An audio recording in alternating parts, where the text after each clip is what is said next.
Hello, good morning everybody. Last క్లాస్లో మనం control R and S వరకు చూసాం ఎంఎస్ వర్డ్లో. సో ఈరోజు రిమైనింగ్ కేసు చూద్దాం. Control plus tea.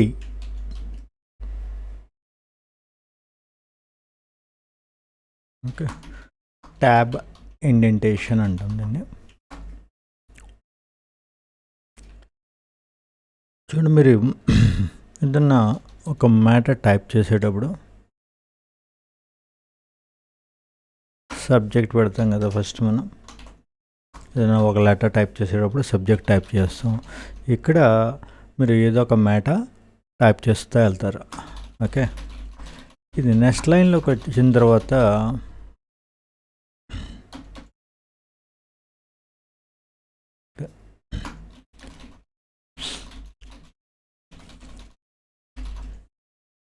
మధ్యలో ఎక్కడన్నా స్పేస్ ఇవ్వండి అలా ఇచ్చేటప్పుడు డాట్లో, లేకపోతే అలైన్మెంట్ కొద్దిగా డిఫరెంట్గా ఉంటుంది. ఓకే, మన టెస్టింగ్కే కాబట్టి ఏదో ఒక గార్బేజ్ డేటా ఇచ్చుకుంటున్నాం. ఓకే ఓకే సో ఇక్కడ ఇప్పుడు జస్టిఫై చేయండి. ఓకే, సబ్జెక్ట్ ఇలాగే ఉంటుందా మీకు ఎక్కడైనా కూడా? చూడండి, ఎప్పుడైనా కూడా సబ్జెక్ట్ ఒకటి, రెఫరెన్స్ ఒకటి, రెండు కూడా ఇక్కడ సేమ్ కాపీ చేసి పేస్ట్ చేసి కింద రెఫరెన్స్ అని మార్చండి. ఓకే, సో ఇప్పుడు ఈ రెండు కూడా మనకి ఎలా ఉండాలంటే కంట్రోల్ టీ ఇవ్వాలి ఇక్కడ. ఓకే, ట్యాబ్ ఇండెంటేషన్ అంటాం. ఓకే, ఇలా వస్తాయి. సో ఈ హెడ్ లైన్ మాత్రం, సైడ్ హెడ్డింగ్ మాత్రం సబ్జెక్టు రెఫరెన్స్ అన్నది అవుట్ సైడ్ ఉంటుంది. ఈ పారాగ్రాఫ్ మొత్తం ఇలా అలైన్ అయ్యి ఉంటుంది. దీన్ని ట్యాబ్ ఇండెంటేషన్ అంటాం. జనరల్గా మనకి రెగ్యులర్ పారాగ్రాఫ్లో ఏం చేస్తామంటే, ఇప్పుడు ఏదో ఇక్కడ మ్యాటర్ ఒకటి టైప్ చేసాం. ఓకే, ఇది సబ్జెక్ట్ కాదు, మెయిన్ బాడీ అనుకోండి. ఈ బాడీలో జనరల్గా ఉండేది ఏంటంటే, ఫస్ట్ లైన్ ఏమో 5 స్పేసెస్ ముందుకెళ్ళి, మిగతా లైన్స్ 5 స్పేసెస్ దానికన్నా ప్రిపోజిషన్లో ఉంటాయి. వేరే అలా కాకుండా మనకి సబ్జెక్టు రెఫరెన్స్ వచ్చేపాటికి ఫస్ట్ లైన్ ఏమో ముందు ఉంటుంది, సెకండ్ లైన్ తర్వాత ఇలా రైట్ సైడ్కి ఇంకొద్దిగా ముందుకి ఇండెంట్ అయి ఉంటాయి. సో ఇది ఈ విధంగా సెట్ చేయాలి అంటే మనం కంట్రోల్ టీ అన్నది యూజ్ చేసుకోవాలి. ఓకే, ఇలా సెలెక్ట్ చేసి కంట్రోల్ టీ కొడితే ఫస్ట్ లైన్ మాత్రం ముందు ఉంటుంది, తర్వాత లైన్స్ మొత్తం ఈ విధంగా ఇండెంట్ అవుతుంది. దీన్ని ట్యాబ్ ఇండెంటేషన్ అంటాం. Okay, next one control plus you, underline.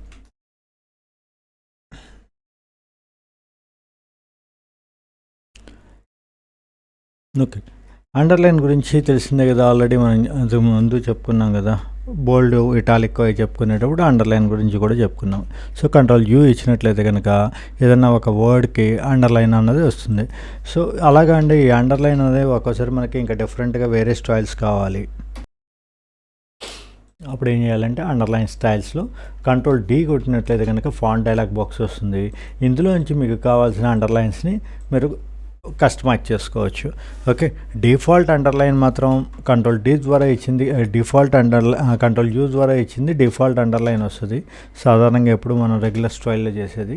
అలాగండి, ఇంకొద్దిగా మీరు కస్టమైజ్ చేసుకోవాలి అంటే దాన్ని అండర్లైన్ కంట్రోల్ డి కొట్టి అండర్లైన్ స్టైల్లోకి వెళ్తే ఇక్కడ అన్ని రకాల అండర్లైన్స్ డిస్ప్లే అవుతూ ఉంటాయి.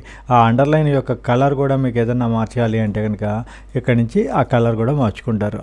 ఇది అండర్లైన్కి సంబంధించిన information. Next one control plus V, paste. ఇది తెలిసిందే కదా, ఆల్రెడీ ఎప్పటి నుంచి చేస్తున్నాం కదా మనం. ఇదే మ్యాటర్, పైన ఉన్న మ్యాటర్ సేమ్ మ్యాటర్ కిందకి రావాలంటే control C and control V. Already దీని గురించి మొత్తం అంతా కూడా మనం కాపీ కమాండ్లో ఎక్స్ప్లెయిన్ చేసుకుంటూ వచ్చాము. అదేవిధంగా కంట్రోల్ షిఫ్ట్ సికి, కంట్రోల్ సికి, కంట్రోల్ షిఫ్ట్ సికి, కంట్రోల్ వికి, కంట్రోల్ షిఫ్ట్ వికి ఉన్న డిఫరెన్స్ కూడా డిస్కస్ చేసాం. గుర్తుంది కదా అది. ఫర్ ఎగ్జాంపుల్ చూడండి, ఇక్కడ యాపిల్ అని చెప్పి ఉంది, దీనికి బోల్డ్, ఇటాలిక్, అండర్లైను, అదేవిధంగా దీనికి ఏదో కలర్ అప్లై చేసాం.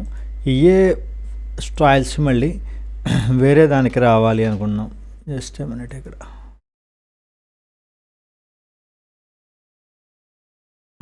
ఓకే ఇప్పుడు పైనాపిల్ అన్నదానికి కూడా సేమ్ స్టైల్స్ అన్నీ రావాలి. సో అదంతా మళ్ళీ మీరు ఆ సెట్టింగ్స్ అన్నీ మళ్ళీ దీనికి చేసే పని లేకుండా Ctrl+Shift+C కొట్టి ఇది సెలెక్ట్ చేసి మళ్ళీ ఇక్కడ సెలెక్ట్ చేసి Ctrl+Shift+V. సో Ctrl+V అంటే టెస్ట్ కాపీ అవుతుంది. Ctrl+Shift+V అంటే ఫార్మాట్ కాపీ అవుతుంది. ఓకే, ఫార్మాట్ పేస్ట్ ఇది. ఓకే, TUVW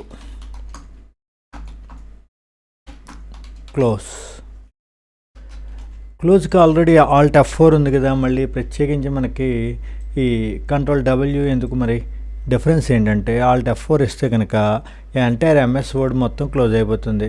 అలా కాకుండా ఇప్పుడు MS వర్డ్లో 4-5 డాక్యుమెంట్లు ఓపెన్ అయ్యి ఉన్నాయి అనుకోండి, Alt F4 ఇస్తే దానికి సంబంధించిన అన్ని డాక్యుమెంట్స్ కూడా క్లోజ్ అయిపోతాయి అదే విండోలో ఉన్నట్లయితే కనుక.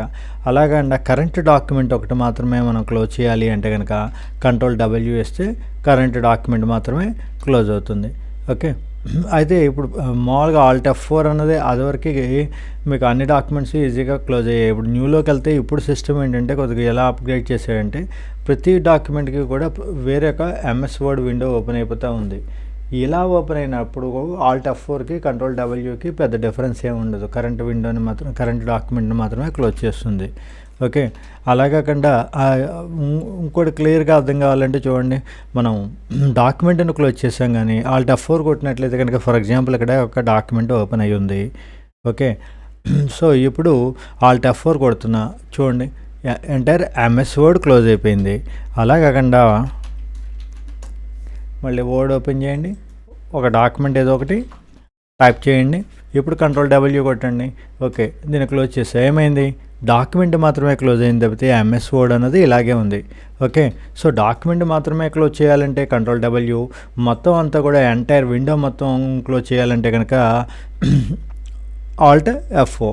సో ఇక్కడ Ctrl+W to close the current document, not MS word. Okay, అదే Alt+F4 ఇస్తే కనుక అప్పుడు ఏమవుతుంది? To close entire application. ఇది ఓన్లీ వర్డ్కి మాత్రమే కాదు, దేనికైనా కూడా పనిచేస్తుంది కాబట్టి నేను అప్లికేషన్ అని పెట్టాను. అది యాక్చువల్గా చెప్పాలంటే ఇది కమాండ్ Alt F4 అన్నది MS వర్డ్కి సంబంధించింది కాదు, లేదా MS ఆఫీస్ది కాదు. విండోస్ ఆపరేటింగ్ సిస్టంలో ఎక్కడైనా ఏదైనా ఒక విండో క్లోజ్ చేయాలి అంటే కనుక Alt F4 అనేది యూజ్ చేస్తాం. Okay, next one TUVW last. Next ఏంటి? Ctrl+X cut.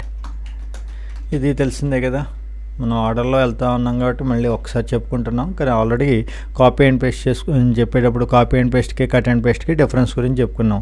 ఫర్ ఎగ్జాంపుల్ ఇక్కడ నేను చెన్నై అని చెప్పి కొట్టాను, ఇక్కడ న్యూఢిల్లీ అని కొట్టాను. ఈ న్యూఢిల్లీ అన్నదేమో పైన ఉండాలి, చెన్నై ఏమో కింద ఉండాలి.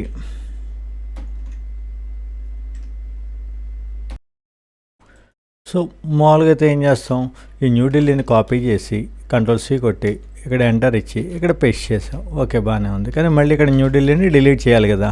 కానీ అలా కాకుండా డైరెక్ట్గా ఇక్కడ కట్ చేసినప్పుడు ఏమవుతుందంటే అక్కడ డిలీట్ అయిపోయి క్లిప్ బోర్డ్లో మాత్రం ఉంటుంది. మళ్ళీ మీరు ఎక్కడ పేస్ట్ చేసుకుంటే అక్కడ అది పేస్ట్ అవుతుంది. సో కట్ అండ్ పేస్ట్ అన్నది దీనికి to move the selected text are para, what ever it may be, అది పారా అవ్వచ్చు లేకపోతే పేజ్ అవ్వచ్చు, ఏదైనప్పటికీ కూడా Ctrl+X ఇస్తే కనుక Ctrl+X అండ్ Ctrl+V అంటే టు మూవ్ ది డేటా, వేరేజ్ అలా కాకుండా Ctrl+C అండ్ Ctrl+V అంటే కాపీ ద డేటా. అంటే తేడా ఏంటి రెండింటికి? కాపీ అండ్ పేస్ట్ అంటే కనుక ఒరిజినల్లోనూ ఉంటుంది, కొత్తగా మీకు ఇచ్చిన చోట ఇది ఒరిజినల్లో అలాగే ఉంటుంది, అదేవిధంగా డెస్టినేషన్లో కూడా వస్తుంది.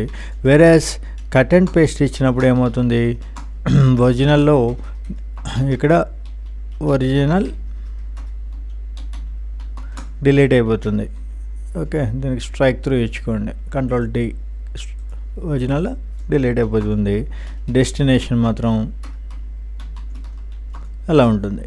ఓకే, సో ఇది కాపీ అండ్ పేస్ట్కి కట్ అండ్ పేస్ట్కి. ఇది ఆల్రెడీ మనం కాపీ అండ్ పేస్ట్ కమాండ్ చెప్పుకున్నాం, బట్ ఆర్డర్లో మళ్ళీ అదే టాపిక్ వచ్చింది కాబట్టి ఒకసారి రివైజ్ చేసుకున్నాం. Next one Ctrl+Y. ఈ Ctrl+Yని చెప్పుకోవటానికి ముందు మనం ఏం చేద్దామంటే Ctrl+Z గురించి చెప్పుకుందాం. ఇది క్లియర్గా అర్థం అవ్వాలంటే Ctrl+Z ముందు చెప్పుకుంటే తర్వాత Ctrl+V ఈజీగా అర్థమవుతుంది మనకి. ఓకే, ఫర్ ఎగ్జాంపుల్ ఇక్కడ నేను దీని యొక్క బోల్డ్ ఏదో ఒకటి మార్చాలి అని మొత్తం సెలెక్ట్ చేశాను, బోల్డ్ ఇటాలిక్ అండర్లైన్ చేద్దామని. కానీ కంట్రోల్కి పట్టుకొని బీ ఇంకొట్టే బదులు కంట్రోల్కి వదిలేసాను, పొరపాటున బీ కొట్టా. ఏమైంది, మొత్తం సెలెక్ట్ అయి ఉంది కాబట్టి అదంతా డిలీట్ అయిపోయి ఓన్లీ బీ మాత్రమే ఉంది. ఏమైంది, ఎంతసేపు చేసిన వరకు మీరు 10 పేజీలు టైప్ చేశారు, పొరపాటున కంట్రోల్ చేయగొట్టి ఏదో ఒక స్పేస్ బార్ ఏదో ఒక లెటర్ కొడితే మొత్తం పోతుంది సెలెక్ట్ అయి ఉన్నప్పుడు. మరి మళ్ళీ తిరిగి ఇదంతా రావాలి అంటే కనుక ఏం చేయాలి, పొరపాటున కూడా మీరు కంగారు పడి సేవ్ చేసి క్లోజ్ చేసి మళ్ళీ ఓపెన్ చేస్తే రాదు. సేవ్ చేసినా పర్లేదు కానీ క్లోజ్ మాత్రం చేయకూడదు డాక్యుమెంట్. ఓకే, చేయకండి. అప్పుడు Ctrl+Z కొట్టండి. ఫర్ ఎగ్జాంపుల్ చూడండి, ఇప్పుడు ఫర్ ఎగ్జాంపుల్ నేను మొత్తం సెలెక్ట్ అయ్యి ఉంది, నేను Ctrl+B పొరపాటున స్పేస్ బార్ పడింది, ఇప్పుడు Ctrl+S కొట్టాను. ఓకే, Ctrl+S కొట్టి నేను సేవ్ చేయండి ఏదో. Okay, temp. ఓకే, కానీ ఇప్పుడు మనం డాక్యుమెంట్ ఓపెన్ అయ్యే ఉంది కాబట్టి Ctrl+Z కొడితే ఓకే అమ్మటే అండు అవుతుంది. కానీ ఫర్ ఎగ్జాంపుల్ ఇలా స్పేస్ బార్ ఇచ్చిన తర్వాత Ctrl+S కొట్టి దీన్ని క్లోజ్ చేసేసే డాక్యుమెంట్ని. ఇప్పుడు మళ్ళీ తిరిగి ఆ డాక్యుమెంట్ ఓపెన్ చేశాను. ఇప్పుడు మీరు Ctrl+Z కొట్టినా ఉపయోగం ఉండదు. ఓకే, చాలా జాగ్రత్తగా గుర్తుంచుకోండి. Ctrl+Z ఉంది, మనం ఏది చేసినా వచ్చేస్తుంది, అండూ చేయొచ్చు అని చెప్పి అనుకోకండి. అన్ని సందర్భాల్లోనూ అది పనిచేయదు. ఎప్పుడు దాకా మీకు ఆ Ctrl+Z ఉపయోగపడుతుంది, ఆ డాక్యుమెంట్ని మీరు క్లోజ్ చేయనంత వరకు నో ప్రాబ్లం. సేవ్ చేసినా కూడా ఇబ్బంది లేదు. ఇప్పుడు ఇలా ఇచ్చాం, సేవ్ చేసాం, అక్కడే ఉన్నాం, డాక్యుమెంట్ క్లోజ్ చేయాలా, కానీ you can do undo. Okay, అండూని యూజ్ చేయొచ్చు మీరు. వేరే అలా కాకుండా ఎప్పుడైతే డాక్యుమెంట్ని క్లోజ్ చేసేసారో ఇక ఆ అండు అన్నది పనిచేయదు. ఏదైనా మిస్టేక్ జరిగిందని అండు చేయడానికి Ctrl+Z. సో ఇక్కడ బోల్డ్ ఇటాలిక్ అండర్లైన్ పెట్టాం. ఓకే, సో చూసిన తర్వాత ఇది కొద్దిగా ఆడ్ వన్గా ఉంది, నచ్చలేదు అనుకున్నాం అనుకోండి, తీసేయాలంటే Ctrl+Z కొడితే వెళ్తే ఆటోమేటిక్గా పోతుంది. కాదు, మళ్ళీ తిరిగి నాకు ఏం చేశాను, ఎన్నిసార్లు జెడ్ కొడితే అన్నిసార్లు అది పోతుంది. For example first task last task అంటే Ctrl+Z కొడితే ఫాంట్ సైజ్ పెంచాం, సో ఫాంట్ సైజ్ తగ్గింది. ఇంకో Ctrl+Z అలా డిక్రీజ్ అవుతుంది. తర్వాత అండర్లైన్ తీసేస్తాం, తర్వాత బోల్డ్ తీసేస్తాం, తర్వాత నార్మల్గా వచ్చింది. సో అయితే ఇది మళ్ళీ రివర్స్ ఆర్డర్లో జరగాలి. పొరపాటున మనం బోల్డ్ కూడా తీసేస్తాం, కానీ మనకి బోల్డ్ రావాలి. మళ్ళీ Ctrl+B కొట్టే బదులు Ctrl+Y కొడితే మళ్ళీ రీడూ జరుగుతూ ఉంటుంది. Ctrl+Z అంటే బ్యాక్ వెళ్తూ ఉంటుంది, Ctrl+Y వేస్తే మళ్ళీ ముందుకు వెళ్తూ ఉంటుంది. అంటే ఇది టైం మెషిన్లో వెనక్కి వెళ్ళినట్టు, ఇది టైం మెషిన్లో ముందుకు వస్తున్నట్టు అనుకోండి. ఓకే, సో బోల్డ్ ఏదన్నా ఒక వర్క్ మీరు చేసిన వర్క్ అండూ చేయాలి అంటే Ctrl+Z, దాన్ని రీడూ చేయాలి, పొరపాటున డిలీట్ అయిపోయింది, ఇది పొరపాటున డిలీట్ చేసాం అనుకోని Ctrl+Z కొడితే వచ్చేసింది. ఓకే, కాదు డిలీట్ చేసేద్దాం అనుకున్నాం, సో Ctrl+Y కొడితే మళ్ళీ అది పోతుంది. అది Ctrl+Zకి Yకి ఉన్న డిఫరెన్స్. సో ఇక్కడ Ctrl+Y అంటే ఏంటి, రీడూ, Ctrl+Z అంటే అండూ. ఓకేనా, సో ఈరోజుతో మీకు MS Wordలో మేజర్ టాపిక్ అంతా కూడా క్లియర్ అయింది. A నుంచి Z వరకు కూడా యాక్సెలరేటెడ్ కీస్ అన్నీ కూడా మనం కంప్లీట్ చేసుకున్నాం. సో ఇప్పుడు మీరు ఏం చేస్తారంటే ఈ A నుంచి Z వరకు అన్నీ కూడా ఒక MS Word డాక్యుమెంట్లో రాసి ప్రతి కమాండ్కి నేరేషన్ రాసి దాన్ని అసైన్మెంట్లో నాకు అప్లోడ్ చేయండి. ఇది మీకు ఈరోజు అసైన్మెంట్. లేకపోతే నెక్స్ట్ MS Wordలో ఇంకా కొన్ని మిస్సెల్లేనియస్ ఆప్షన్స్ ఉంటాయి, వాటిలన్నిటినీ కూడా నెక్స్ట్ క్లాస్లో చూద్దాం. Thank you and have a nice day.